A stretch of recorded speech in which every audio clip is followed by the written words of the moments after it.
Bonjour à tous et bienvenue sur Freedom Africa Télévision pour ce nouveau numéro, bien évidemment, de Réveil Panafricain. Aux côtés de nos invités, nous aurons l'occasion de parcourir deux principales thématiques. Nous allons, dans un premier temps, parler de souveraineté énergétique en Afrique face aux foyers de tension alimentés à travers le monde et aux risques liés notamment à l'approvisionnement en hydrocarbures. Plusieurs pays africains accélèrent aujourd'hui leur indépendance énergétique.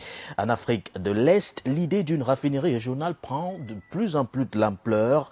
Un projet soutenu justement par le président kenyan William Ruto aux côtés de l'homme d'affaires nigérian Aliko Dangote qui affirme vouloir reproduire dans la région sa gigantesque raffinerie du Nigeria. Mais la Banque mondiale ainsi que le FMI s'oppose au projet, craignant la création d'un monopole énergétique régional. Alors l'Afrique doit-elle choisir entre souveraineté énergétique et dépendance financière? On en parle dans quelques instants. Et puis nous irons du côté du Sénégal. Que se passe-t-il réellement entre Ousmane Sonko et le président Bassirou Diomaye Diakhar Faye? Ce duo qu'on pensait pourtant imperturbable. Il faut tout simplement dire que le duo au sommet de l'État semble donc avoir volé en éclats. Le président Diomaye Faye a donc mis fin aux fonctions de son premier ministre Ousmane Sonko, pourtant considéré comme son mentor politique et un allié stratégique. Une rupture qui relance le débat sur les limites du bicéphalisme au pouvoir en Afrique et particulièrement au Sénégal. Malgré son départ du gouvernement, Ousmane Sonko conserve une forte influence populaire et reste un acteur majeur de la vie politique sénégalaise. Cette séparation marque-t-elle la fin d'une alliance historique ou le début d'une nouvelle crise politique au Sénégal? On en parle dans quelques instants et nous irons précisément à Dakar retrouver Papa Aliou Diédhiou, qui est analyste politique. Il réagira sur cette thématique aux côtés des invités qui sont avec moi en présentiel. Bonjour une fois de plus à tous et bienvenue.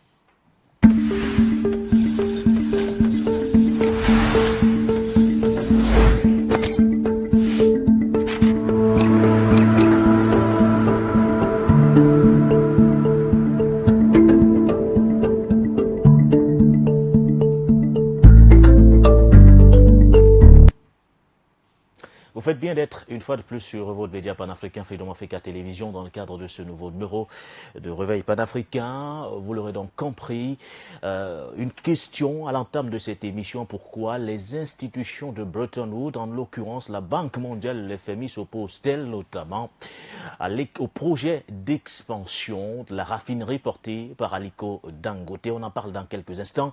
Plusieurs raisons sont avancées parlant justement de ces réserves du FMI et de la Banque mondiale. Nous reviendrons sur ce qui se passe précisément du côté du Sénégal, quelques heures seulement après le limogeage de celui qui était considéré il y a encore quelques heures Premier ministre du Sénégal. Aux côtés de nos invités déjà en présentiel sur le plateau, Patient Parfendom nous fait l'honneur de répondre favorablement à cette invitation. Bonsoir doyen.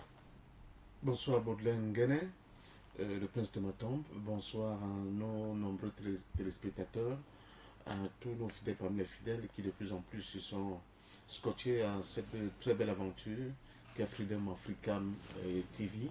Je suis honoré, très heureux d'être là aujourd'hui. Je dis un bonsoir à nos techniciens, merci pour les efforts sans cesse renouvelés pour continuer de faire rêver les Africains, mais surtout aider l'Afrique à prendre conscience que sans elle, tout dépend d'elle, sans elle, aucun monde dit multipolaire ne pourra voir le jour.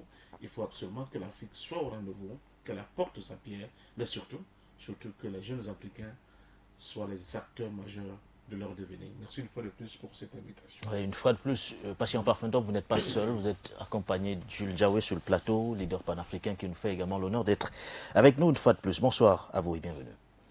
Bonsoir M. Nguéné, bonsoir mon frère Parfendom, bonsoir à tous les téléspectateurs de Freedom Africa TV qui nous regardent ce soir. C'est un plaisir pour moi d'être une fois de plus sur votre plateau. C'est un plateau qui est là pour l'éveil des consciences, pour continuer la structuration du combat panafricaniste que nous avons déclenché il y a quelques années avec Afrique Média. Je vais toujours rendre hommage à ce média que nous avons monté tous ensemble et que nous avons, dont nous avons contribué à édifier les Africains sur les vraies causes du panafricanisme des temps nouveaux. Donc à tous et à tout honneur. Aujourd'hui, d'autres médias, une multitude de médias comme le vôtre ont pris le relais. C'est le panafricanisme qui en sort vainqueur. C'est la preuve que le mouvement a suivi et je remercie d'avoir pensé cette initiative de multiplier des canaux de communication, de promotion du panafricanisme. Voilà donc qui est dit. Plantons le décor de cette émission avec les réserves qui sont émises justement par les institutions de Bretton Woods autour de ce méga projet. On parle d'une raffinerie, d'une méga raffinerie portée par Aliko Dangote du côté de l'Afrique de l'Est. Le projet a reçu la bénédiction du président kenyan William Ruto qui saluait d'ailleurs une étape majeure vers une indépendance énergétique sur le continent. Aliko Dangote avait également réagi, estimant que pour que ce projet se réalise, il fallait le soutien de tous les pays concernés. On a parlé du Kenya, de la Tanzanie, on a surtout évoqué le cas de la République démocratique du Congo. Mais un rapport du FMI et de la Banque mondiale a changé la donne, puisque certaines réserves sont aujourd'hui émises à ce sujet. Le FMI, ou du moins, oui, les institutions de Bretton Woods craignent la création d'un monopole régional. Une raffinerie géante contrôlée justement par un seul groupe privé pourrait dominer tout le marché des hydrocarbures en Afrique de l'Est, influençant notamment les prix, la distribution et l'approvisionnement énergétique de plusieurs pays à la fois. Ensuite, le FMI et la Banque mondiale défendent généralement une logique de libre concurrence et de diversification des acteurs économiques. Selon eux, dépendre d'un seul opérateur énergétique pourrait fragiliser les économies régionales en cas de crise financière, de conflit commercial ou encore de difficultés techniques liées justement à l'entreprise. Autre point sensible évoqué par le FMI et la Banque mondiale, le financement, car les grandes infrastructures pétrolières nécessitent des milliards de dollars d'investissement. Or, les institutions financières internationales privilégient aujourd'hui les projets liés justement à la transition énergétique et aux énergies renouvelables plutôt que de nouveaux investissements massifs dans les hydrocarbures. Enfin, certains estiment qu'il existe un enjeu géopolitique derrière ces réserves qui sont notamment émises par le FMI et la Banque mondiale. Une raffinerie régionale puissante permettrait à l'Afrique de réduire fortement ses importations de carburants raffinés venant notamment d'Europe et du Moyen-Orient. Cela renforcerait l'autonomie énergétique africaine et modifierait notamment certains équilibres économiques internationaux. Voilà donc quelques points qui sont évoqués, pris comme ça de façon générale dans ce rapport qui fait grand bruit compte tenu justement des besoins. Parlant des besoins patients par Fendom, en termes de besoins énergétiques, il faut le dire, l'Afrique reste largement dépendante et on ne comprend pas trop pourquoi quand à chaque fois des initiatives de ce genre sont prises, les bâtons sont mis dans les roues de certains dirigeants. Et aujourd'hui, le cas d'Aliko, ou du moins de la raffinerie Dangote, qui avait eu du mal à démarrer du côté de Nigeria, est une fois de plus au cœur justement de nombreuses critiques et particulièrement celles de la Banque mondiale ou encore du FMI. Comment expliquer quelle explication faut-il donner justement à ces réserves, ou du moins les réserves émises par la Banque mondiale, le FMI, semblent-elles, à votre avis, pertinentes? Non, pas du tout. Nous sommes au cœur de la question de la souveraineté en Afrique. Nous sommes au cœur de la question de la souveraineté en Afrique parce que sans souveraineté énergétique, les autres pans, les autres segments de la souveraineté d'un pays deviennent en réalité des espèces de coquilles vides. Il faut commencer par la souveraineté énergétique si on veut parler d'un développement social et économique. Parce que sans énergie, je peux vous le dire, monsieur Nguene, vous êtes complètement prisonnier. Vous êtes dépendant du bon vouloir de ceux qui vous fournissent l'énergie, parce que c'est l'énergie qui est le carburant des économies dans le monde. On va voir sur la question industrielle tout à l'heure. Mais ce qui est plus choquant dans l'affaire, c'est que nous sommes en plein 21e siècle et là nous voyons que les institutions de Bretton Woods continuent de se comporter comme des espèces de proconsuls par rapport aux décisions des Africains de pouvoir définir les orientations qu'ils veulent donner à la cadence, n'est-ce pas, de la dynamique de développement de leurs États. Et le FMI et la Banque mondiale sont là pour définir les axes dans lesquels ils pensent que l'Afrique doit s'orienter en ce qui concerne son développement. Mais deuxièmement, définir même la cadence de rythme, n'est-ce pas, de l'accélération de ce développement-là. Oui. Alors, ça pose un véritable problème de la question de notre propre souveraineté. Parce que ce que les gens de FMI et de la Banque mondiale essaient de nous faire comprendre quand ils parlent de la concurrence avec cette hégémonie de ce... Parlant d'un monopole. Voilà, de ce géant qui risque de naître, mais on peut leur retourner la question, leur poser la question. Mais Aramco, en Arabie Saoudite, c'est quoi? C'est pas un monopole. Ils font Aramco pas loin. Ils font dans l'exploration, Oui. l'exploitation, la commercialisation. Ils vont même, et sans oublier les raffineries, mais ils vont même jusqu'à concurrencer, n'est-ce pas, ce qu'on appelle ceux qui sont dans la distribution, carrément. Oui. Et Aramco. C'est toute une chaîne à la fois. Mais bien sûr. Du forage pratiquement jusqu'à la transformation vers la commercialisation, comme vous dites. Voilà. Donc, et Aramco a ses propres sociétés qui distribuent le pétrole saoudien, même dans les pays occidentaux. Mais vous savez pourquoi le FMI ne met pas le point dessus? Parce qu'en termes de financiers, ceux qui financent, il n'y a pas que les Saoudiens, c'est vrai qu'ils ont la grosse part, mais le complexe pétrolier du pétrole, n'est-ce pas, oui, qui est financé en grosse partie par les financements de ces lobbies anglo-saxons, oui, ont des parts très importantes dans cette architecture de ces sociétés saoudiennes qu'on appelle Aramco. Le problème, c'est de dire, les Africains veulent se réveiller. Ils veulent enfin prendre le destin en main.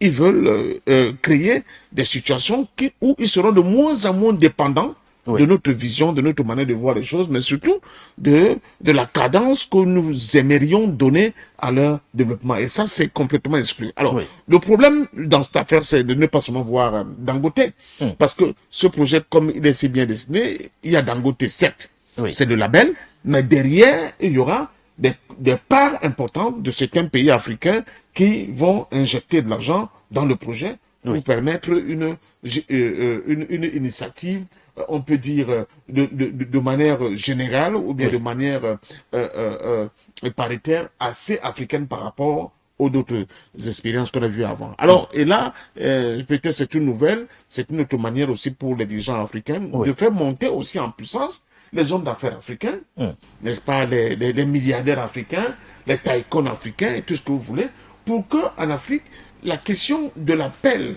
des investissements ne soit pas seulement une affaire extérieure à l'Afrique, mais qu'à l'intérieur de l'Afrique, que les gens commencent à se constituer à l'espèce de joint venture pour pouvoir créer des dynamiques, n'est-ce pas, d'investissement interne au continent africain pour résoudre des questions comme cette question capitale de l'énergie. Sans indépendance énergétique, il n'y aura pas de développement économique au niveau de notre continent. Et c'est cette indépendance énergétique, patient Parfendome, qui semble faire peur aujourd'hui, car on a l'impression que ces institutions s'opposent aujourd'hui à l'industrialisation du continent. Voici par exemple ce que disait le président William Ruto lors d'une conférence sur le financement des infrastructures à Nairobi.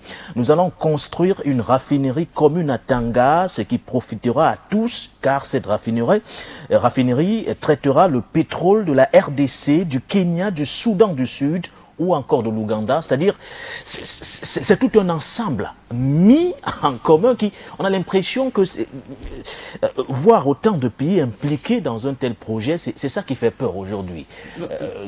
Qu'on fasse enfin ce pas vers cette indépendance énergétique. Non, c'est une déclaration de guerre.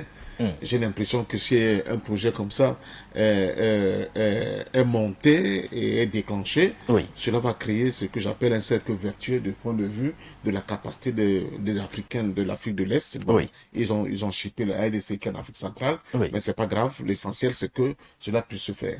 Ce dont j'ai le plus peur, c'est que au-delà des déclarations d'intention, que certains dont j'ai entendu là fassent défaut, n'est-ce pas, quant à la construction de ce qui va se faire. Parce que si cela se fait, je continue de dire, le tout, il ne faut pas se concentrer uniquement au niveau du raffinage de pétrole. Il faut prendre l'affaire par les deux bouts, ce que j'appelle le door-to-door. C'est-à-dire il faut commencer par former des Africains, des ingénieurs africains, des financiers africains à investir dans l'exploration pour découvrir ces gisements de pétrole.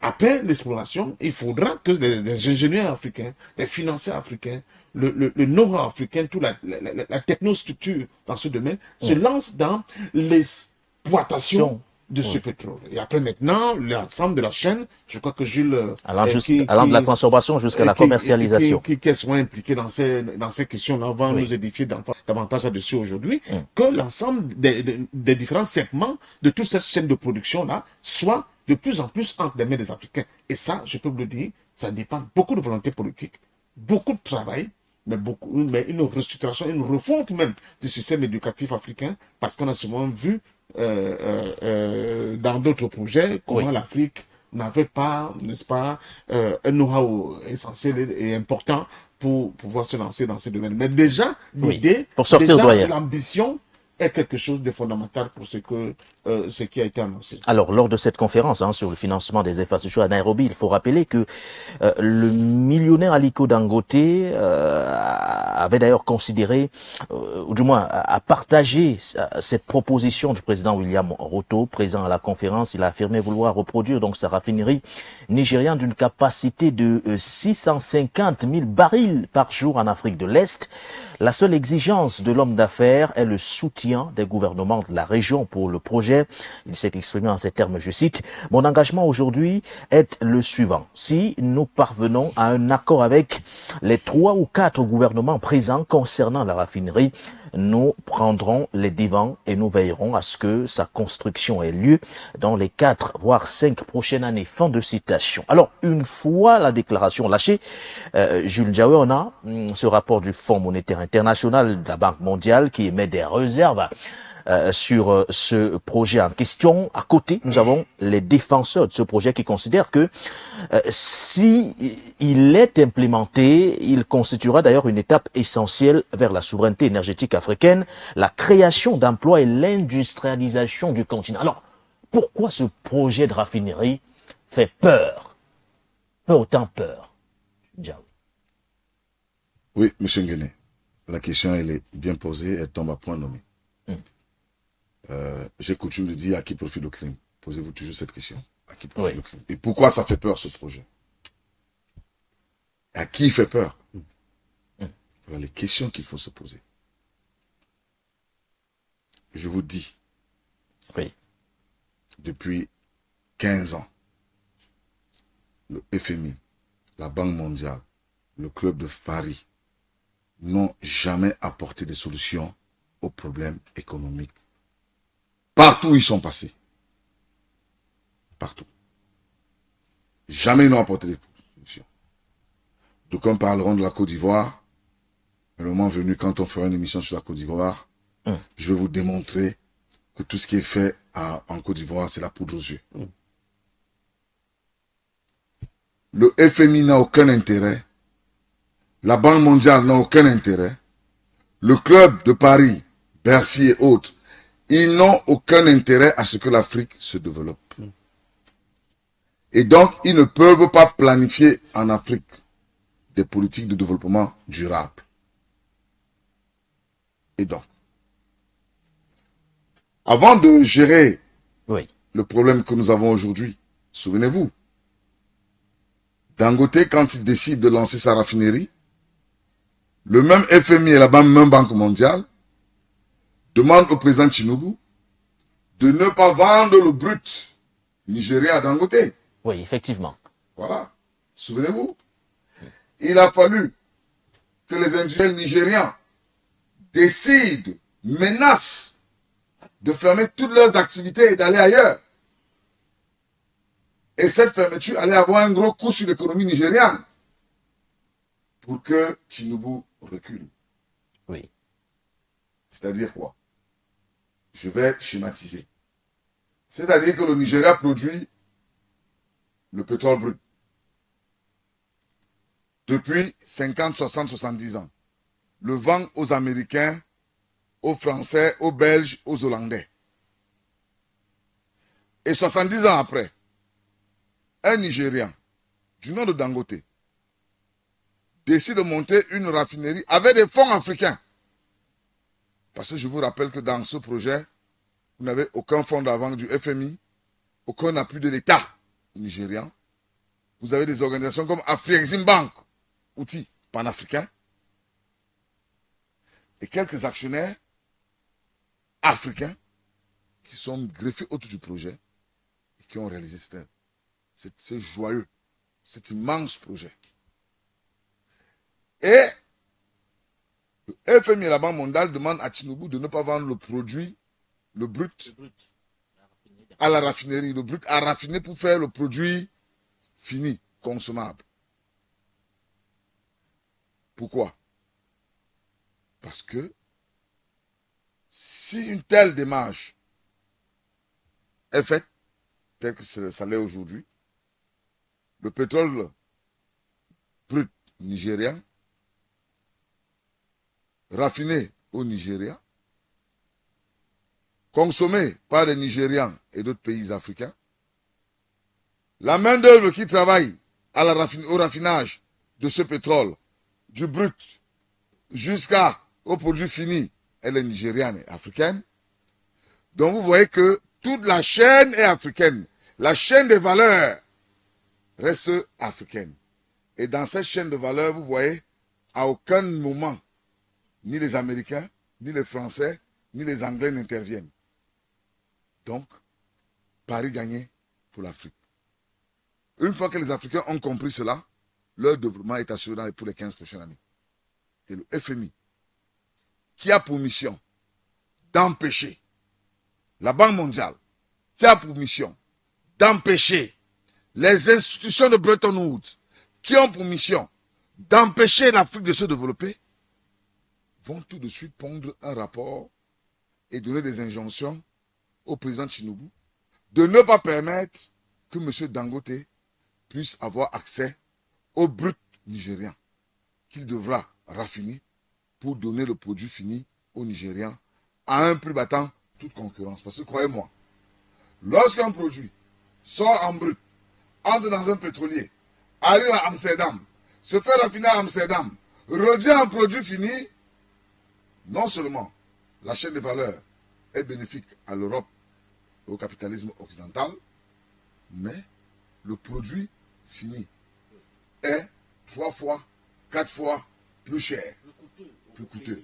Et donc, nos États, pour faire face, sont obligés de perdre en termes de devises. Pour ceux qui savent, Dangote achète aujourd'hui, les Camerounais qui achètent chez Dangote achètent en CFA. Ah oui. Donc vous imaginez? Donc, tout ça, c'est des mécanismes qui, à moyen terme, vont faciliter un mécanisme d'échange interafricain et donc une monnaie commune. Dès lors qu'on densifie les échanges entre nous, on va se demander un moment, mais pourquoi donc si on commerce assez, si je fais avec le Nigeria 2 milliards d'échanges commerciaux à l'année, pourquoi encore avoir 2 monnaies? Donc à un moment donné, le mécanisme de trade, c'est-à-dire le trade en lui va susciter les États à créer une monnaie unique. Et vous savez bien que les grandes puissances ne veulent pas de la monnaie unique. Les grandes puissances veulent que le pétrodollar continue à dominer la sphère économique africaine pour nous ponctionner notre épargne, pour aller gratter tout ce qu'on peut produire en exportation. Parce que c'est lorsque vous exportez que vous créez des devises. Et toute la devise que vous créez en exportation doit être impérativement contrôlée par les banques, le système bancaire occidental. Et donc, vous créez de la richesse, de la monnaie, de la devise, en exportant le cacao, en exportant le café, en exportant le pétrole. Mais quand vous le vendez, l'argent doit rester où? Dans leur banque, en dollars. Et c'est cet argent-là que le FMI et la Banque mondiale revient vous donner à des taux d'intérêt défiant toute concurrence. Assassin, excusez-moi, oui, à des taux d'intérêt horribles. C'est-à-dire, on vient vous reprêter votre propre argent. Et donc, vous avez donc sur le continent un nouveau type de personnes, d'hommes d'affaires, un nouveau type d'intelligence, des gens comme Dangote, qui pensent une Afrique différente et qui pensent qu'ils ont aujourd'hui, l'Afrique a aujourd'hui les moyens d'être autonome. Qui pensent que l'Afrique n'a plus besoin de la dépendance énergétique et qui décide donc de multiplier des projets type Nigeria à l'échelle panafricaine. Et donc, la multiplication de ces projets à l'échelle panafricaine pose un sérieux problème au néocolonialisme du FMI, de la Banque mondiale et de Bretton Woods. C'est des néocolons. Ils vont tout faire. Et je commence à avoir peur pour la vie de Dangote. Je commence à avoir peur. Ne soyez pas surpris qu'on se réveille un matin et qu'on nous dise que Dangote est mort d'un AVC. Parce que le Nigeria a été un cas d'école. Le cas Nigeria a été un cas d'école. Aujourd'hui, il faut implémenter cela en Afrique australe. En Afrique, un peu partout où le pétrole souffle dans le sous-sol. Voilà des États qui ont du pétrole, des réserves avérées, mais qui ne peuvent pas les exploiter parce que le FMI n'a pas encore donné son top. Et pourquoi le FMI ne donne pas encore son top? Parce que le FMI pense que le pétrole de l'Irak, qu'ils exploitent depuis 20 ans, n'a pas encore tari. Et donc les Africains peuvent crever de faim et de maladie et de pauvreté. Tant que nous sommes encore concentrés sur l'Irak, l'Arabie Saoudite, le Qatar, ils n'ont qu'à attendre. Quand on aura fini avec le Moyen-Orient et que le besoin pour nous d'exploiter le pétrole africain à une échelle élevée va se faire, nous irons. Mais entre-temps, si cela doit se faire dans 20 ans, 30 ans, les générations d'aujourd'hui font comment pour survivre? La pauvreté qui gangrène nos États, nos sociétés, nos peuples, on fait comment pour l'éradiquer? Et Dangote les prend en mot. Vous ne pouvez pas prôner le matin la lutte contre la pauvreté, FMI, qui lutte contre la pauvreté en Afrique, Banque mondiale, qui lutte contre la pauvreté en Afrique, et vous opposez à des projets qui vont véritablement permettre de sortir de la pauvreté, sous le fallacieux prétexte de la concurrence, vous avez fait énumérer tout à l'heure, M. Nguéné, hein, de monopole. La démarche en elle-même donne finalement raison à tous ceux qui estiment que ces institutions de Bretton Woods, Jules Diawé, s'opposent au développement industriel du continent. Mais, M. Nguéné, je le dis depuis 15 ans, le problème de Jules Diawé, c'est qu'il est constant. Le problème de Jules Diawé, c'est qu'il ne navigue pas au gré des intérêts ou alors des affinités. Depuis 15 ans, je vous dis que le FMI, après analyse, faisons une simple analyse, c'est des choses factuelles. On n'a pas besoin d'être Einstein. Allez-y aujourd'hui avec Internet, même tout est sur la toile. Le FMI arrive en Afrique en quelle année? Le FMI, pour la majorité des pays, arrive en Afrique dans les années, fin des années 70. De cette période-là à nos jours, qu'est-ce que le FMI a réglé comme problème en Afrique? Montrez-moi un seul pays africain qui est sorti de la pauvreté avec l'aide du FMI. Il n'y a aucun. Malheureusement, beaucoup de nos chefs d'État continuent à croire à cet outil qui n'a jamais rien porté à leurs prédécesseurs et qui n'apportera aucune solution à leur gouvernance à eux. Et donc, je suis surpris que nos dirigeants continuent à chanter les gloires et les louanges du FMI et de la Banque mondiale. Non. Chaque fois que ces gens vous donnent 100 milliards de francs, allez-y voir ceux qui vous prennent à côté. Voilà. Les conditionnalités. Pour sortir, Mais nous, pour sortir sur ce sujet. On a vu dans certains pays où le FMI a demandé la promotion de l'homosexualité contre une enveloppe d'appui ou d'aide. Vous savez très bien que chez nous en Afrique, c'est des méthodes qui restent anti-morales. Et donc, lorsqu'une institution qui prétend lutter contre la pauvreté vient vous dire que si vous n'adoptez pas, vous ne passez pas une loi pour permettre, protéger et favoriser l'homosexualité, vous n'aurez pas droit à l'enveloppe qu'on vous a promis, ça pose un problème. Et c'est de la même manière, M. Nguéné, permettez que je chute. Allez-y. C'est de la même manière qu'ils viendront vous dire, comme ils sont en train de le dire aujourd'hui, à Dangote, vous n'avez pas le droit de construire une raffinerie au Kenya. Sinon, les aides qu'on donne au Nigeria, on va les couper. Les aides qu'on donne au Kenya, on va les couper. Sinon, le plan d'ajustement structurel que nous avons va être mal annoté. Mais alors, s'il est mal annoté, ça change quoi? Qu'est-ce que ça change? Regardez un pays comme le Cameroun, producteur de pétrole. Vous savez combien coûte le pétrole aujourd'hui au Cameroun? Le litre de carburant à la pompe est à 1000 francs. Vous l'avez sur vos écrans, dans les stations, à 800 et poussières. Mais il faut savoir que le gouvernement camerounais subventionne de près de 2 à 300 francs chaque litre que chaque citoyen camerounais consomme. Alors que nous sommes producteurs de pétrole. Alors que nous avons un brut que nous exportons à Amsterdam. Et donc, parce que les capacités de notre usine, de notre raffinerie ne pouvaient pas faire un produit fini. Et les qui ont planifié le projet? Les qui l'ont planifié? C'est encore ceux-là, ces occidentaux. Donc vous voyez, c'est ça, c'est là où le bas blesse. Nous devons vendre notre pétrole brut à 0 franc, à 1 franc, pour acheter le produit consommé à 1000 francs. Consommable à 1000 francs. Les 999 qui a un petit profit.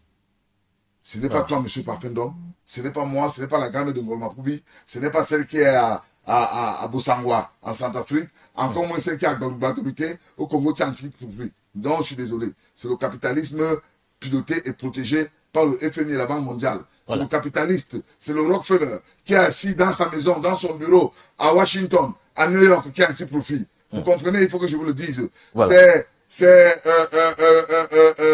Permettez-moi, Rothschild, qui est à Genève, qui a un petit profit, qui tire profit de 999 francs là. Vous comprenez? C'est Dassault qui est en France, qui tire profit de 999 francs. Ce n'est pas le propriétaire de ce pétrole, la pauvre femme, à qui on refuse le pain quotidien.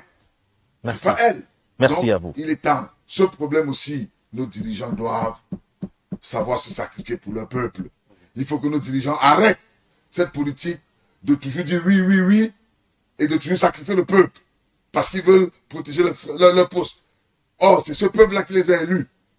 Ils doivent travailler pour le peuple. Merci à vous, Jules Diawé. Alors, patient Parfendom, un dernier tour de table rapide sur ce sujet. Une autonomie énergétique de l'Afrique peut-elle rabattre les cartes des rapports de force entre le continent et ses partenaires internationaux? Vous savez, l'histoire est toujours là pour nous rappeler qu'au-delà de tout ce qu'on peut bien penser, il y a une vision claire du monde, surtout dans sa construction unipolaire, qui voudrait qu'il y ait un centre et une périphérie.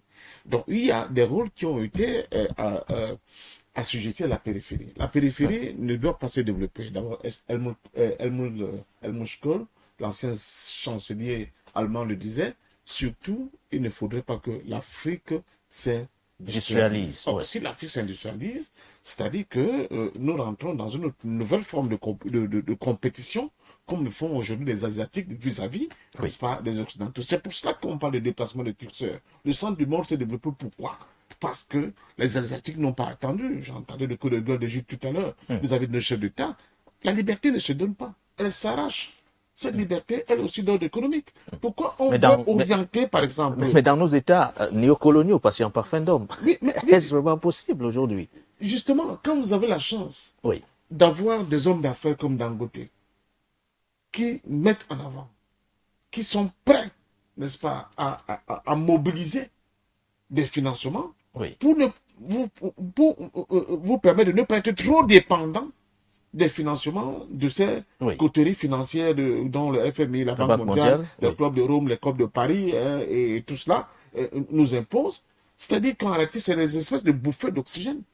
Quand vous lisez le communiqué de FMI et la Banque mondiale, ils orientent dans quel secteur l'Afrique doit trouver des solutions sur le plan énergétique. Quand on nous parle des énergies renouvelables. Mais pourquoi on a fait la guerre à l'Irak si ce sont les énergies renouvelables qui sont aujourd'hui la panacée? On fait la guerre à l'Iran parce qu'on veut contrôler la question du pétrole iranien. Parce que pour l'instant, l'industrie mondiale continue de fonctionner avec un carburant qui n'est rien d'autre que l'énergie fossile. Il ne faut pas tromper les gens. Pourquoi c'est l'Afrique qui a enferré l'économie du développement de ce secteur par le biais des énergies fossiles? Donc, il ne faut pas qu'on continue d'infantiliser les Africains.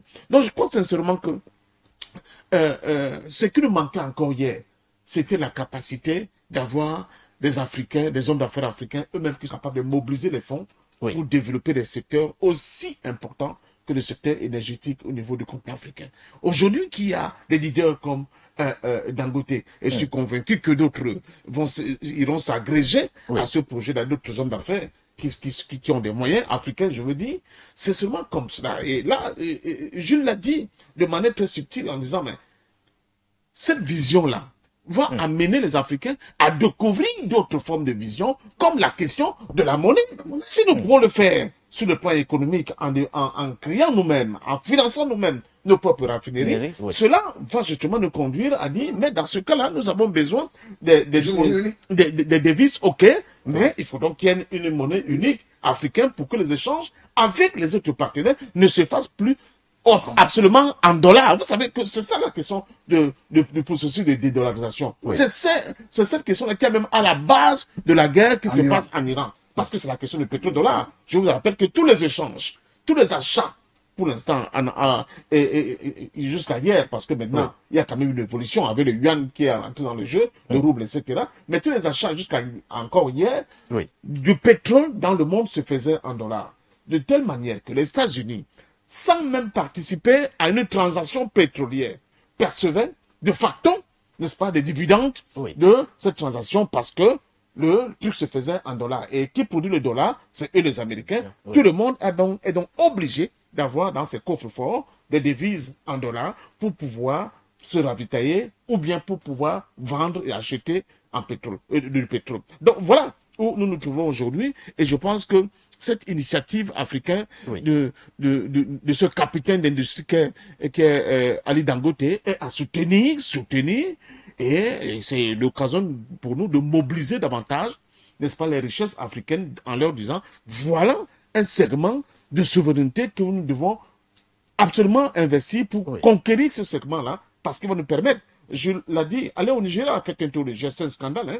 Le Nigeria, c'est d'ailleurs un paradoxe. Premier producteur de pétrole à un moment donné en Afrique, mais qui fait face des énergétiques. Mais c'est incroyable, ce véritable shutdown sur le plan économique. Ils n'avaient pas assez de pétrole. Pourquoi? Parce que les raffineries n'avaient pas assez, tout était vendu à l'étranger, n'avaient pas assez la capacité de pouvoir raffiner le pétrole nigérian et le mettre à la disposition de tout. Bon, je ne sors pas le Cameroun, là encore c'était notre grosse hérésie. On vous sert une raffinerie comme celle qu'on a à Limbé, mais curieusement, ces raffineries ne raffinent pas le pétrole lui, qui est produit par les Camerounais eux-mêmes. Donc, vous êtes obligé d'acheter un pétrole que vous ne produisez pas pour pouvoir le raffiner. Je crois qu'il faut qu'on sorte de ce type d'enfantillage dans lequel nous avons longtemps navigué et aujourd'hui reprendre les rênes de notre destin par le bien de ces actions qui vont enfin conduire à une souveraineté énergétique. Et c'est avec la souveraineté énergétique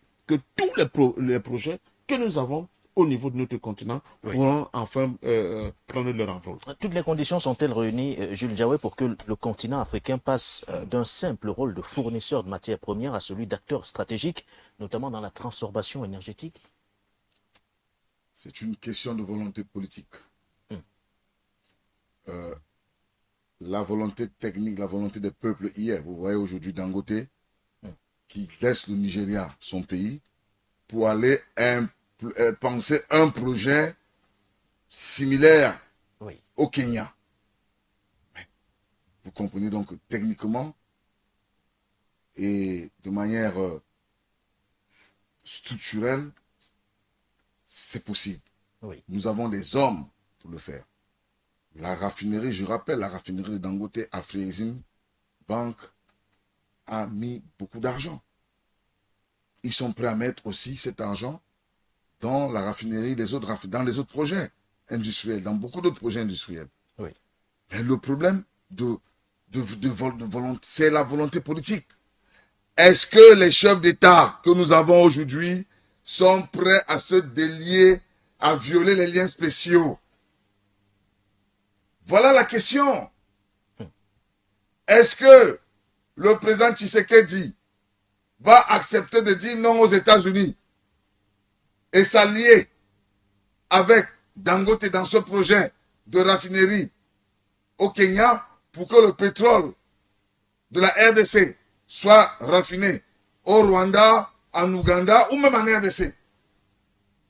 Lui qui aujourd'hui veut modifier la Constitution et qui sait que les États-Unis qui sont son allié, qui doivent le soutenir dans ce projet, est-ce qu'il peut dire non à la Banque mondiale?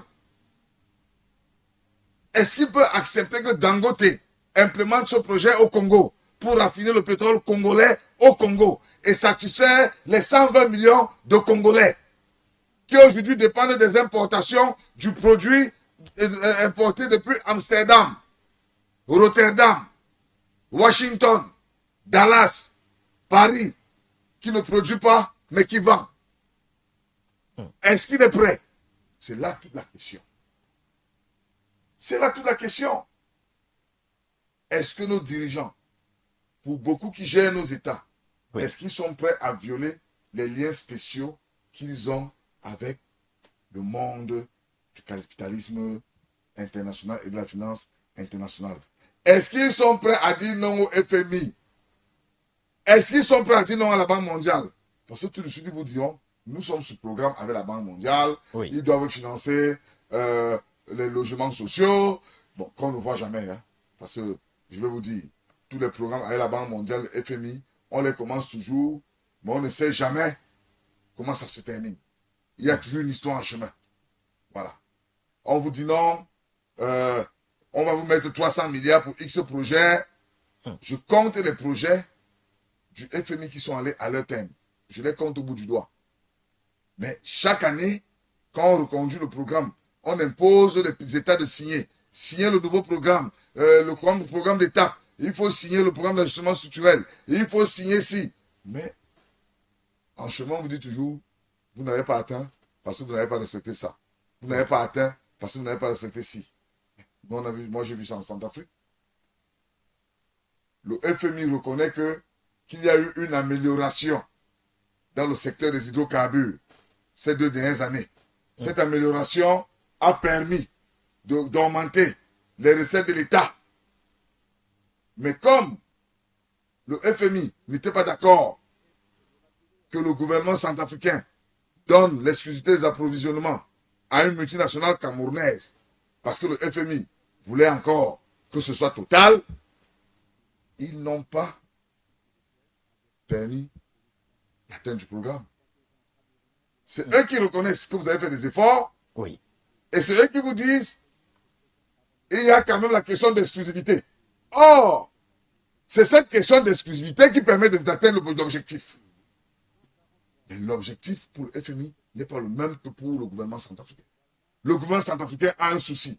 Son objectif, c'est de lutter contre la pauvreté, résoudre les problèmes de pénurie de produits pétroliers. Son problème, c'est d'aller capter la fiscalité qui est distraite par les trafics. Et la solution passait par un importateur unique. Et le FMI a bel et bien vu que cette stratégie a porté ses fruits, oui, puisqu'il le reconnaît dans leur rapport. On est parti de 11 milliards de collectes, de 35 milliards de collectes. Alors, vous reconnaissez qu'il y a eu une évolution. Oui. Mais vous allez même à dire non. Mais nous ne sommes pas d'accord avec la stratégie que vous avez utilisée pour avoir ces résultats. Vous voyez, le problème, il est ailleurs. Le problème, il n'est pas. Donc, voilà, c'est pourquoi je vous dis, c'est un cercle vicieux. FMI, Banque mondiale, Bretton Woods, c'est un cercle vicieux qui ne sert pas les intérêts de nos États. Oui. Vraiment, que nos chefs d'État le comprennent. Ils le savent, mais ils n'ont pas le courage de le dire. Ils le savent mieux que nous, parce qu'ils subissent ça au quotidien. Mais certains sont tenus par des liens spéciaux et dont nous saurons affronter cette réalité avec froideur et adopter des solutions qui s'imposent comme l'ont fait les autorités centrafricaines. Voilà. Qui ont dit, si vous reconnaissez que notre méthode a porté des fruits, alors laissez notre méthode prospérer. Quand on aura les limites de notre méthode, on va passer à autre chose. Mais en attendant, faites avancer le programme. Qu'ils ne veulent pas avancer aujourd'hui. Ils refusent d'avancer ce programme.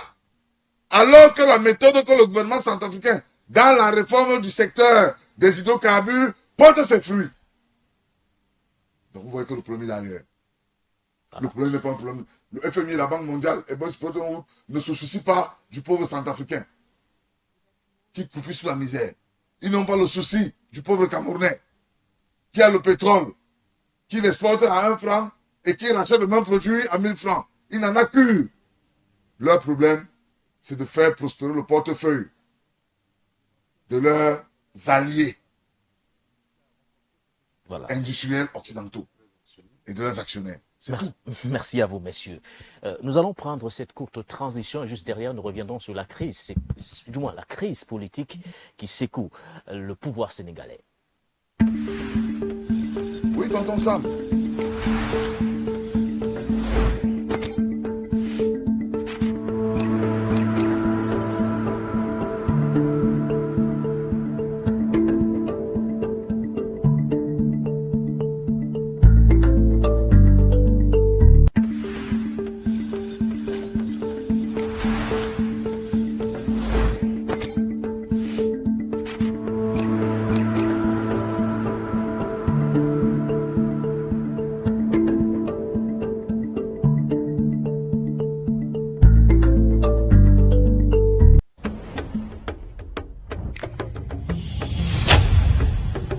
Freedom Africa TV, le réveil de l'Afrique.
Retour sur ce plateau, après bien évidemment la thématique autour de ce méga projet de raffinerie. Nous abordons cette fois la thématique sénégalaise autour justement de ce limogeage, de celui qui était considéré, bien évidemment, il y a quelques heures encore comme le Premier ministre du Sénégal, Ousmane Sonko, a donc été démis de ses fonctions par décret présidentiel lu à la télévision nationale sénégalaise. Revenons sur ce décret en question. La parole est à vous pour donc cette lecture de ces déclarations. C'est à vous. Mesdames et messieurs, par décret numéro 2026-1128 du 22 mai 2026, le président de la République, son Excellence Bassirou Diomaye Diakhar Faye, a mis fin aux fonctions de M. Ousmane Sonko, Premier ministre, et par conséquent à celles des ministres et secrétaires d'État membres du gouvernement. Les membres du gouvernement sortants sont chargés d'expédier les affaires courantes, fait à Dakar le 22 mai 2026.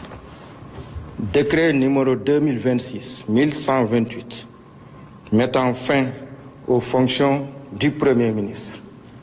Le président de la République, vu la Constitution, notamment en ses articles 42, 43, 49, 53 et 56, vu le décret numéro 2024-921 du 2 avril 2024 portant nomination du Premier ministre, vu le décret numéro 2025-1430 du 6 septembre 2025 fixant la composition du gouvernement, décrète, article 1er, il est mis fin aux fonctions de M.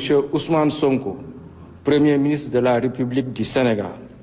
Article 2, le présent décret sera publié au journal officiel de la République du Sénégal, fait à Dakar le 22 mai 2026 par le président de la République, Bassirou Diomaye Diakhar Faye.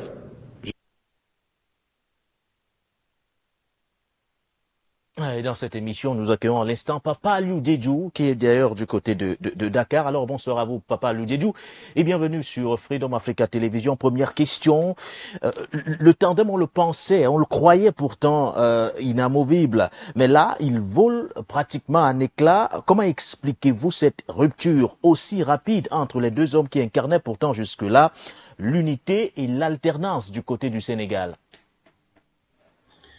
Non, il faut dire que cette décision de se séparer de son Premier ministre relève d'abord d'une crise politique qui se traduit par une lutte de leadership au sommet de l'État entre un président de la République qui incarne la légitimité constitutionnelle, qui cherche à maintenir une stabilité au sommet de l'État pour rassurer les populations, rassurer les bailleurs de fonds, les partenaires techniques et financiers, et d'un autre côté, un Premier ministre qui incarne une légitimité populaire, qui cherche à maintenir cette légitimité-là en conduisant ou bien en déroulant le tapis de leurs engagements, même s'ils vont dans le sens opposé de ce qui est attendu, de ce qui est voulu par le président de la République, de maintenir une stabilité politique donc au sommet de l'État.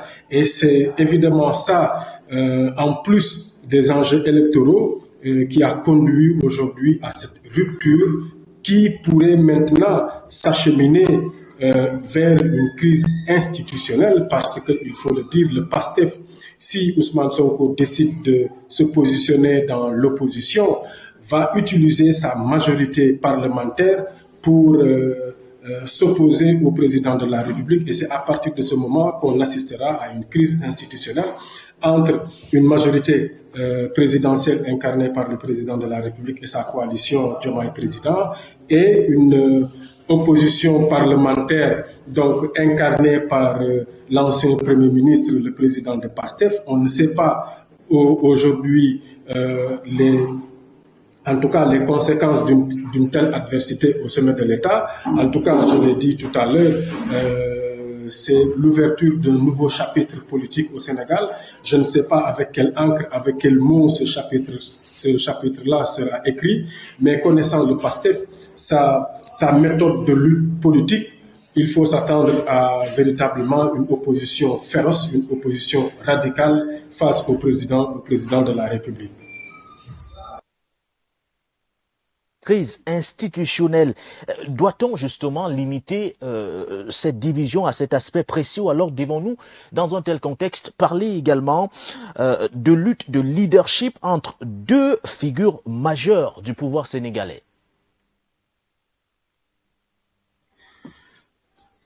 La décision prise par le président de la République de se séparer de son Premier ministre, c'est l'aboutissement d'une longue divergence à la tête de l'État qui s'est traduite à plusieurs reprises par des prises de position divergentes entre le président de la République et son Premier ministre.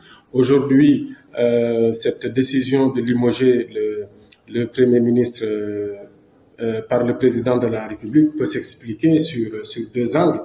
Le premier angle, c'est en fait une collision entre deux centres de légitimité. Un centre de légitimité constitutionnelle, donc incarné par le président de la République, le président Bassirou Diomaye Faye, qui définit la politique de la nation, qui définit également la vision de la nation et qui est la source de l'autorité exécutive, et d'un autre côté, une légitimité populaire incarnée par le Premier ministre.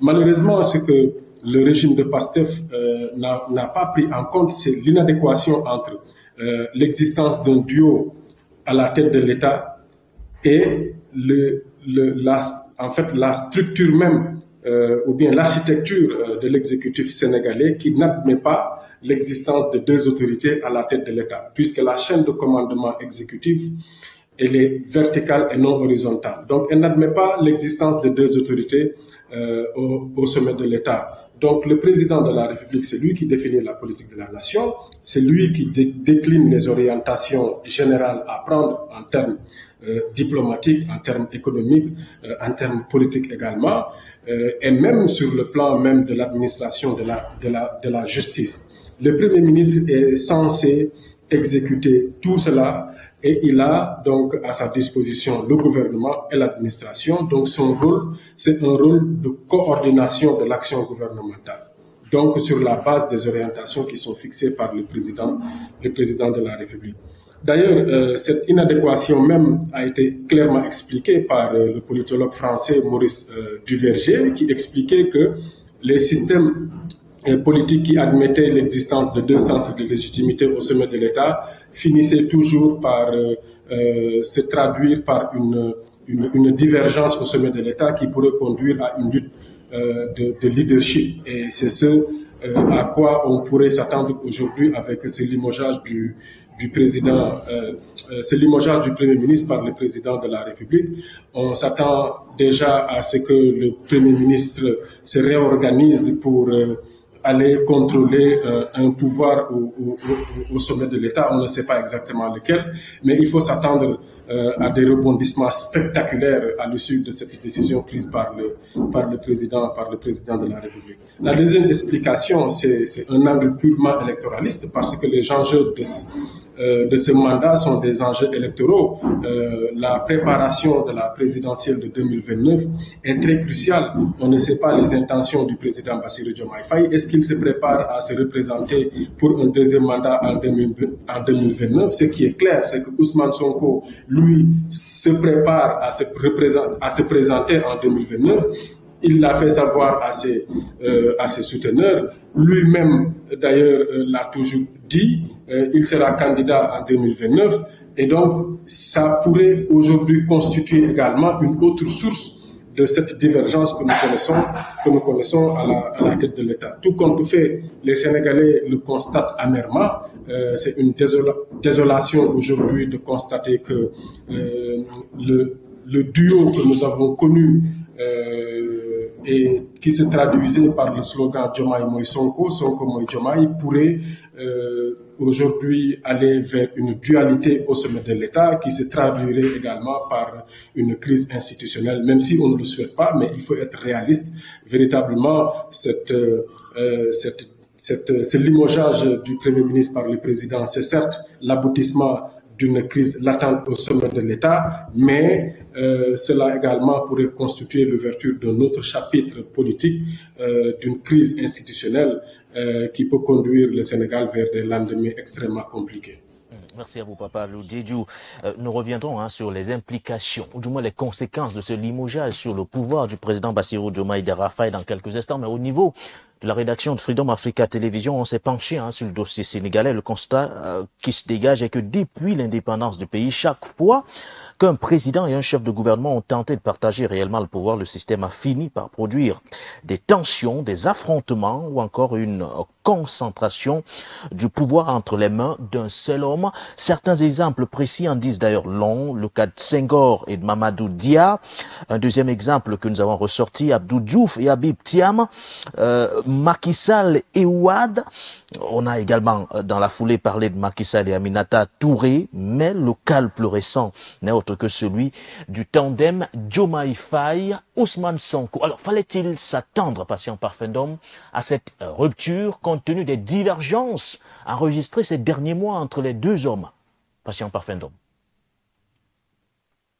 Il faut dire qu'historiquement, vous avez cité des exemples qui sont très importants sur cette incapacité du Sénégal à pouvoir implémenter une forme de gouvernement qu'on appellerait une espèce de diarchie à la tête de son État. Il faut aussi interroger souvent les situations qui entraînent ces conséquences. Si en 1962, avec le cas de ce tandem à la tête de l'État entre Senghor et Mamadou Dia se justifiait par le fait que le Sénégal sortait d'une rupture, d'une fédération qui malheureusement a fait long feu, c'est la fédération Mali-Sénégal, et qui a imposé, n'est-ce pas, une reprise en main de la souveraineté de l'État sénégalais par ce fameux tandem Senghor-Mamadou Dia, mais comme je l'ai dit, qui a fait long feu parce que là aussi a produit ces espèces l'incompatibilité du point de vue de la gestion du pouvoir et des égaux suivant surdimensionnés des uns des autres, sans oublier les pressions des côtés extérieurs au Sénégal qui ont leur propre agenda et qui ont poussé Senghor à se séparer de Mamadou Dia. Au point où il a été accusé de tentative de coup d'État et s'est arrêté, retrouvé en prison, emprisonné pour plusieurs années. Le poste de Premier ministre supprimé également à cette époque, en 1962. Et la concentration de pouvoir entre les mains du président Senghor. Alors là, dans le cas de Ousmane Sonko et de Diomaye Faye, c'est deux amis, il faut le dire, qui se sont lancés en politique, qui sont dans l'opposition, deux amis, parce que quand on parle d'amitié, il ne faut pas seulement voir ce qui se passe au niveau de la superstructure, même intimement, ils ont des liens. D'ailleurs, l'un des enfants de Diomaye Faye porte le nom de Ousmane Sonko, pour vous dire quand même comment c'était vraiment imbriqué leur amitié. Alors, il y a quand même que les deux, il y a un qui est, dont c'est pas un débat, dont le leadership a été affirmé, c'est Ousmane Sonko. Malheureusement, dans la bataille pour imposer sa candidature, il y a des écueils qui ont amené Ousmane Sonko et son principal lieutenant Diomaye Faye en prison. Mais au sortir de là, il y a un qui a un casier judiciaire plus ou moins vierge et l'autre qui ne l'est pas. Qui est frappé d'éligibilité. Voilà, ce qu'est Ousmane Sonko. Que fait Sonko? Il ne se dit pas, il ne fait pas comme un certain nombre d'hommes politiques africains ont l'habitude de faire, c'est-à-dire, si c'est pas moi, c'est l'enfer pour tout le monde. Non, il se met en retrait et comme dirigeant du PASTEF, ce mouvement qui le permet d'arriver au pouvoir, il dit à l'ensemble de ses troupes, voici notre candidat pour cette élection. Donc, en réalité, Diomaye Faye était un candidat du PASTEF par défaut. Il faut dire ça, honnêtement. Donc, il propulse, il harangue des foules, il met tout l'appareil du parti, n'est-ce pas, au service de Diomaye Faye et au sortir de là de cette élection présidentielle âprement disputée, il faut quand même le dire, ils sortent vainqueurs. Alors, et ils sortent vainqueurs, c'est ce tandem qui a affirmé. Alors, moi, j'avais pensé à un moment donné, vous vous souvenez, on avait fait plusieurs débats où je disais il fallait peut-être que Ousmane Sonko se retire de l'exécutif. C'est-à-dire qu'il aille faire valoir son génie politique dans un autre segment. Au Parlement, par exemple. Par exemple, au Parlement, pourquoi pas, pour ne pas donner l'impression qu'il était un peu comme une espèce de tuteur de la part de Diomaye Faye. Et le temps faisant, c'est Diomaye Faye qui avait le pouvoir, qui avait cette légitimité des urnes. Ce qui s'est passé, c'est qu'autour de lui, il y a eu des constitutions, n'est-ce pas, des espèces d'obligés qui ont commencé à lui faire comprendre que, attention, c'est quand même toi le vieux patron, parce qu'il y a certains domaines qui sont des domaines régaliens du chef de l'État, dont on a l'impression qu'ils sont plutôt exercés par Ousmane Sonko. C'était le début de cette espèce de schisme qui a commencé à apparaître. Mais il y a aussi au niveau, j'allais dire, de la vision, au niveau de la vision que les deux avaient. Quand on regarde sur l'ensemble des débats, que ce soit sur le plan national, que ce soit sur le plan africain, sur le plan international, on avait comme l'impression qu'il y avait une espèce de hiatus, de séparation qui se faisait au vu au-dessus de tous. Sur des sujets sensibles. Des points de désaccord. Pas seulement de désaccord, mais d'opposition quasi radicale sur comment voir le Sénégal se propulser pour gérer ces questions-là. Et puis, progressivement... Mais comment les désaccords ont pu intervenir en si peu de temps? Parce qu'en parfaitement, puisque les deux, on se souvient de cette campagne plutôt réussie, les idéaux, ils étaient là, portés par Ousmane Sonko et Diomaye Faye. Il y avait un projet bien passé, articulé. Certains sont allés jusqu'à dire que, enfin, nous avons ce qu'on a qualifié de panafricanistes de gauche. On n'a pas trop compris de quoi il s'agissait, mais 2 ans plus tard, c'est la rupture totale. Sur le premier sujet tout à l'heure, Jules est revenu sur les pressions, parce que on n'aura pas le temps de faire véritablement un débat en profondeur là-dessus aujourd'hui. Quand vous êtes aux affaires, vous dirigez un pays, vous trouvez que votre pays n'est pas sorti ex nihilo. Il était là avant vous. Il y a ce qu'on appelle la question de la continuité de l'État, avec des accords qui sont pris de gauche à droite. Pour casser tout ça, il faut vraiment avoir un certain courage physiques et politiques pour pouvoir le faire. Parce que les institutions, par exemple, comme le Fonds monétaire international. Oui, on en parlera d'ailleurs, puisque ça fait partie de l'un des points de division entre les deux. Voilà. Les avis. Des questions de ce qu'on appelle le nouveau droit de l'homme. Des questions comme la gestion, n'est-ce pas, de ce gisement de pétrole qui a été découvert au large du Sénégal, mais c'est vrai que se fera un joint venture avec la Mauritanie. Il y a là un certain nombre de pressions qui viennent de gauche à droite. Qui, si vous ne comprenez pas, dans le cas de Diomaye Faye, c'est ce que je peux lui reprocher, que je suis là, mais en réalité, mon véritable mentor, c'est Sonko, envers qui je dois avoir une oreille attentive. Moi, ce que je subodore, c'est que après, il y a eu des clans qui se sont formés. Il y a des clans en interne, il y a des lobbies de pression en interne et en externe qui se sont formés et qui ont continué à dire à Diomaye Faye que si tu veux avoir un mandat réussi, tu es obligé de sacrifier les exigences et la radicalité de ton frère de combat. Et on a vu ça à partir, vous l'avez dit, en interne avec la restructuration annoncée de la coalition Diomaye, président qui a porté le président Diomaye Faye à la tête du pays avec la décision qui avait été prise par le président, celle de restructurer la coalition sans consulter au préalable Ousmane Sonko, et cela a créé des tensions en interne, patient Parfendo. Je n'irai pas jusque-là, mais je pense qu'il était de toute façon évident, au vu même des fréquentations, au vu des rendez-vous pris, au vu des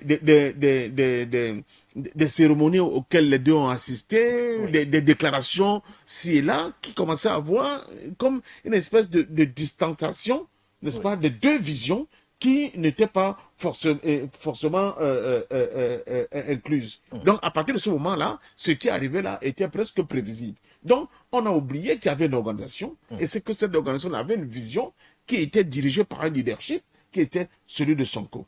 Le président Diomaye Faye a voulu, à mon sens, s'affranchir un peu trop tôt de cette tutelle organisationnelle du PASTEF, mais surtout de cette vision politique de son mentor d'hier, qui est Ousmane Sonko. Là aussi, maintenant, je vous ai parlé du FMI, la Banque mondiale, sur le plan de la finance internationale. Je n'oublie pas des puissances, n'est-ce pas, sur le plan mystico-religieux. Vous savez que le Sénégal, c'est aussi la capacité de pouvoir négocier avec ces confréries religieuses qui ont aussi leur poids. Le Sénégal, c'est aussi pouvoir négocier, on ne le dit pas assez, avec certaines anciennes structures mystico-religieuses. Je vous rappelle quand même que la franc-maçonnerie, avec sa loge de Saint-Louis, est la première, si on enlève celle d'Alexandrie, qui s'est implantée en Afrique noire, n'est-ce pas, pendant la période coloniale. Donc elle a aussi ses jeux et ses intérêts là-dedans, sans oublier maintenant, comme le fait que je vous dis, il y a de nouveaux acteurs qui arrivent, qui disent à Diomaye, nous sommes tes amis, nous sommes prêts à constituer autour de toi une ceinture de sécurité pour que tu ne sois pas à la merci de la vision et de Sonko et de Pastef. Parce que le pouvoir, c'est aussi ça. Et comme le disait Laurent Gbagbo, c'est pas un banc, c'est un fauteuil, et il est hors de question que cette dichotomie entre un Premier ministre qui est assez costaud du point de vue du leadership et un président qui veut trouver ses marques et imprimer, n'est-ce pas, sa vision d'un Sénégal qui est peut-être beaucoup plus axé vers des négociations que vers un certain respect de la parole donnée pendant les campagnes électorales. Merci à vous. On rappelle que récemment, le président Bassirou Diomaye Diakhar Faye et son premier ministre n'hésitaient même plus à se contredire publiquement, notamment autour de la question de l'aide du FMI. On rappelle que l'État du Sénégal est en effet toujours en attente d'un décaissement de l'institution de Bretton Woods depuis que cette dernière a suspendu ses aides après la révélation de la dette cachée du pays qui s'élevait à plus de 132% de son PIB en 2026. Une situation aggravée notamment par la guerre du côté de l'Iran et la hausse des prix de l'énergie. Face au FMI, Ousmane Sonko était partisan de la ligne dure et refusait catégoriquement une restructuration de la dette du Sénégal, alors que le président Diomaye Faye lui avait entrepris d'apaiser les relations avec le FMI en marge notamment du sommet Africa Forward organisé à Nairobi durant ce mois de mai. Il s'était entretenu avec la directrice générale Kristalina Georgieva et avait annoncé dans la foulée qu'il allait personnellement s'impliquer dans ce dossier. Ce n'est qu'un dossier parmi tant d'autres. Et là, ça y est, le divorce est consommé, rupture totale, Ousmane Sonko limogé. Alors, nombreux sont ceux qui s'interrogeaient, le président Bassirou Diomaye Faye allait-il gouverner combien de temps sous, je vais dire quoi, l'onction ou encore le leadership d'Ousmane Sonko? Alors, est-ce une décision, c'est quoi la nécessité, Jules Diawé, de limoger ainsi un Premier ministre qui est pourtant considéré comme son mentor politique et un allié stratégique? Alors, est-ce que vous la comprenez, cette décision? Oui, je comprends parfaitement cette décision. Le président Diomaye Faye, dans sa posture, a décidé de se séparer de son ami et frère. Oui. Simplement, à mon avis, d'après le constat, ce qui est visible, ce que nous avons tous vu et suivi depuis quelque temps, oui, à cause des différentes contradictions, de divergences d'opinion et de point de vue. Vous savez, quand on est dans une alliance comme celle-là, on a tous vu comment le PASTEF est arrivé. Vraiment, je vais sortir, je vais un peu laisser les questions de leadership. Vous arrivez au pouvoir, vous avez une vision politique. Vous avez une ligne politique. Quelle était la ligne politique du PASTEF? C'est une ligne politique panafricaine. Oui. On le sait tous. Et donc, pourquoi il y a contradiction? Pourquoi il y a contradiction? Parce que les leaders, les différents leaders, ne s'accordent plus sur le principe de la ligne politique qui les amène au porte-pouvoir. Sonko pense que ils sont arrivés au pouvoir avec une ligne panafricaniste. Oui. Et il a constaté que les 2 premières années du pouvoir, son allié, ami et frère s'est démarqué de la ligne panafricaniste. Il a essayé plusieurs recadrages voilés. Mais ça a fini par exploser. Et donc, je ne sais pas pourquoi on va s'attarder, on va débattre sur la question du Sénégal. Moi, panafricaniste de mon État, fervent soutien. Vous m'avez vu sur le plateau. Vous m'avez vu à Dakar lors des réunions stratégiques du PASTEF. J'y étais. Et si aujourd'hui, que le PASTEF est arrivé au pouvoir et que la politique panafricaniste n'est pas implémentée, moi, ça me pose un problème. Je vous dis, sortons du panafricanisme des débats. Allons s'illustrer sur le champ de l'action. Et chaque fois que les ancêtres vont nous permettre d'arriver au pouvoir dans un pays, démontrons au monde entier que ce que nous décrions sur les plateaux depuis 15 ans, nous avons l'opportunité d'implémenter et de changer la vie des Africains de nos peuples. D'aucuns m'ont dit, on ne vous voit plus sur les plateaux. On ne vous voit plus à Afrique Média. On ne voit plus sur Panafricaine. Je leur ai simplement répondu, le temps des émissions et des grands discours est passé. Nous avons un terrain d'école qui est la RCA. Les ancêtres ont permis qu'on aille là-bas implémenter le panafricanisme des temps nouveaux. Nous l'avons fait. Et ça marche. Et donc, lorsque les panafricanistes arrivent au pouvoir au Sénégal, avec le soutien de la chaîne panafricaniste que vous connaissez, et que 2 ans après, nous n'avons pas une vision panafricaniste concrète dans l'exécutif et dans la gestion des dirigeants sénégalais, ça nous pose problème. Et je vous dis que le point de séparation entre les 2 leaders vient du fait que la ligne politique qui les a portés au pouvoir, n'est pas respectée et appliquée. Et Sonko ne cesse de le dire depuis 6, 8, 10 mois. Nous ne sommes pas venus au pouvoir pour les beaux yeux de la France. Nous ne sommes pas venus au pouvoir pour caresser. Nous sommes venus au pouvoir pour implémenter des réformes. Des réformes qui vont être salutaires pour le peuple sénégalais. Ce qui nous a porté au pouvoir. Les projets de société que nous avons vendus aux Sénégalais.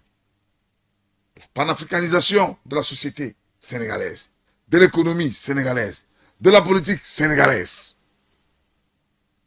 2 ans après, mon cher, tu t'éloignes des objectifs qu'on s'était fixés.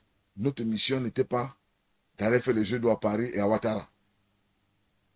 Même si ça se fait dans le cadre des relations bilatéraux ou de coopération internationale, allons expliquer à cette coopération internationale notre vision, ce qui nous a porté au pouvoir, pourquoi nous sommes arrivés et ce que nous voulons changer. Si elle est prête à nous accompagner, on y va. Si elle n'est pas prête, tant pis, nous poursuivons notre chemin pour atteindre nos objectifs. Donc, voilà le vrai sujet. Voilà. Je vois aujourd'hui, j'entends beaucoup de choses.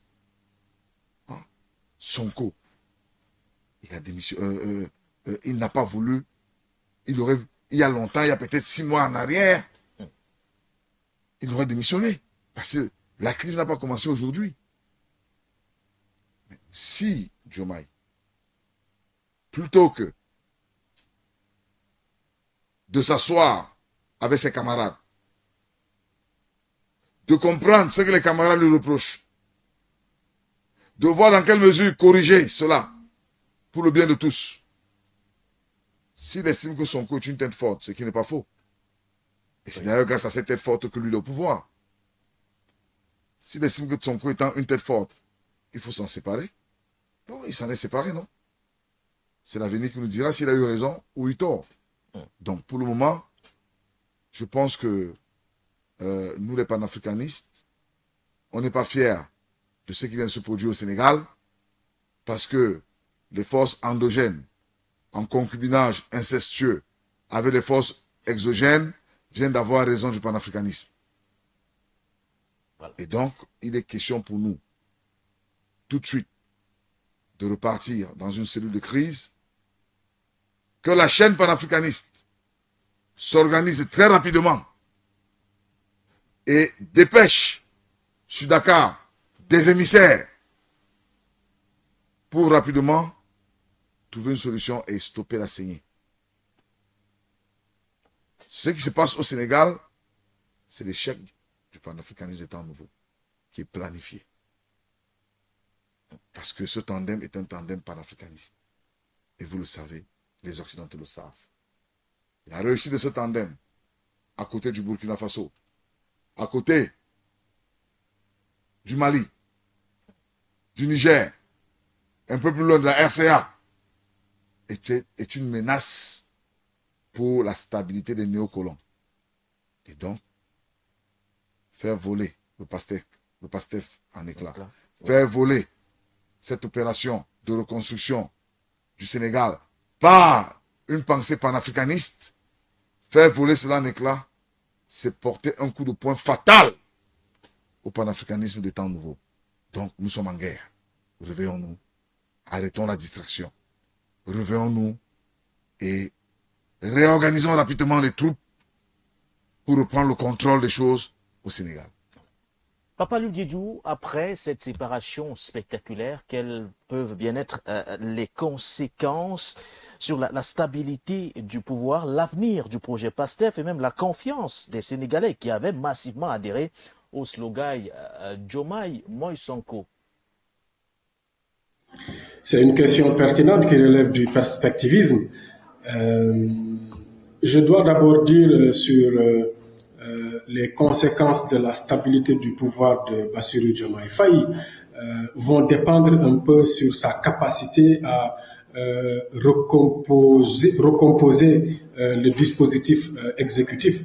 Parce qu'il faudra refaire le gouvernement, il faudra des réflexions intenses, des tractations intenses pour essayer de voir au sein du parti PASTEF déjà les gens qui sont aujourd'hui prêts à l'accompagner dans son mandat, et même ne soyez pas surpris de voir peut-être des gens de l'opposition venir le rejoindre dans ce gouvernement-là pour conduire sa feuille de route. Donc je pense que les prochaines heures seront très édifiantes sur la recomposition de son gouvernement, parce que c'est une étape cruciale. Ce sera sur l'aspect politique, sur l'aspect technocratique également, sur l'aspect social que le président devra se contenter pour faire sa recomposition du gouvernement. Ensuite, vous avez parlé un peu de l'avenir du projet. Écoutez, il faut le dire de manière très sincère, je n'ai pas encore vu le président s'écarter de la ligne édictée par le projet, si ce n'est un peu une divergence sur le point de l'approche par rapport à certaines peut-être questions qui relèvent de la stabilité du climat politique, puisque le président d'ailleurs a dit que le fait d'appeler à un apaisement n'exclut pas que la justice continue de mener à bien sa mission, celle de conduire les dossiers qui sont un peu pendants devant la justice pour qu'ils soient édifiés et que les responsabilités soient situées pour ce qui concerne la gestion passée de l'ancien régime et même de l'actuel régime sur certains scandales qui ont éclaboussé ce régime-là.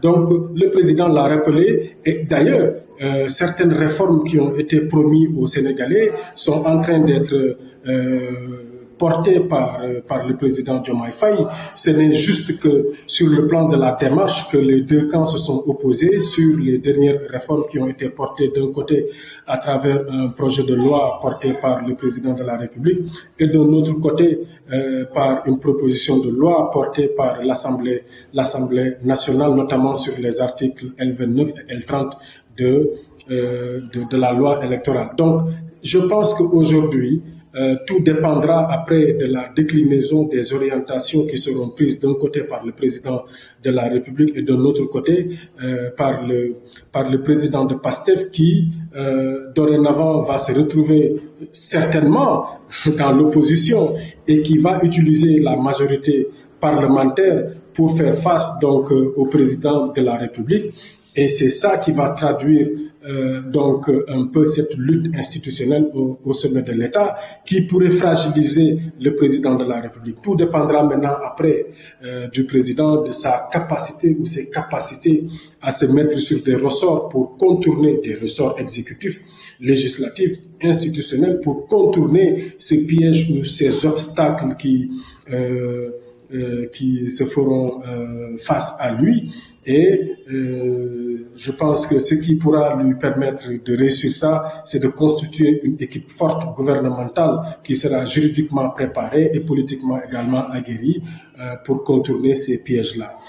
La dernière question que vous avez posée porte sur la confiance que les Sénégalais portent sur ce duo-là. Moi, je dis clairement que les Sénégalais ne portent plus aucune confiance sur ce duo. Je dis très bien sur ce duo. Je n'individualise pas. Je ne dis pas que les Sénégalais ont retiré leur confiance sur Sonko, encore moins sur Diomaye. Mais je parle du duo. Donc, le duo a toujours été considéré comme une chimère. Donc, après quelques mois d'exercice du pouvoir par les Sénégalais, puisque c'est eux-mêmes qui ont dit, après avoir dit que c'est Diomaye moi Sonko, Sonko moi Diomaye, c'est eux qui ont finalement dit que Diomaye moi Diomaye, Sonko moi Sonko. Donc, ils n'ont plus admis l'existence ou le bien fondé de l'existence d'un duo à la tête de l'État. Donc la confiance est rompue.